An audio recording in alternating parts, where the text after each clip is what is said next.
साईं बाबा व्रत कथा। श्री साईं बाबा की कृपा अध्याय 1। एक समय की बात है। श्रीमती विमलेश देवी व उनके पति महादेव प्रसाद अहमदाबाद में प्रीतिपूर्वक रहते थे, परंतु महादेव का स्वभाव झगड़ालू था। अड़ोसी पड़ोसी तथा उनके स्वभाव से सभी परेशान थे, जबकि उनकी पत्नी विमलेश बहुत धार्मिक प्रवृत्ति की महिला थी। भगवान पर भरोसा रखती थी तथा बिना कुछ कहे सब कुछ सह लेती थी। धीरे धीरे उनके पति का व्यवसाय ठप हो गया। महादेव दिन भर घर पर ही रहते थे, जिससे उनका स्वभाव और भी ज्यादा चिड़चिड़ा हो गया। एक रोज विमलेश के द्वारा एक अद्भुत तेजस्वी चेहरे वाले वृद्ध साधु आए और उन्होंने भिक्षा में दाल चावल मांगा।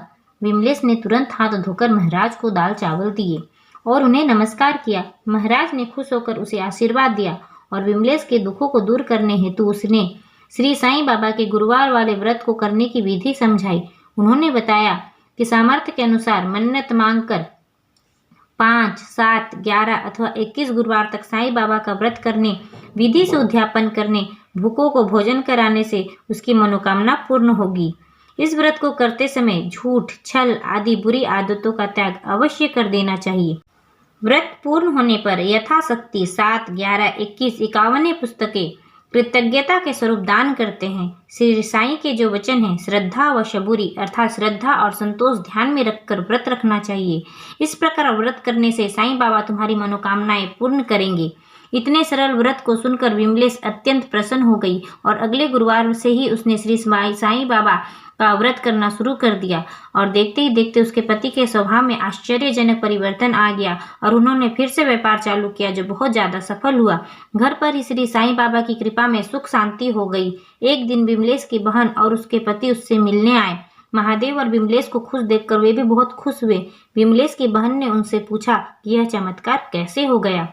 मेरे बच्चे बिल्कुल पढ़ाई नहीं करते और किसी का कहना नहीं मानते, बहुत उद्दंड होते जा रहे हैं।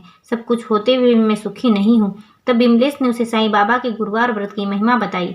इस व्रत की महिमा सुन विमलेश की बहन बहुत प्रसन्न हुई और उसने भी पूर्ण मन से श्रद्धा व विश्वास से 9 गुरुवार का व्रत किया, जिसका परिणाम यह हुआ कि उसके बच्चे मन लगाकर पढ़ने लगे और हमेशा कक्षा में अव्वल आवे। वे साथ ही साथ घर के छोटे मोटे कामों में भी उसका हाथ बटाने लगे।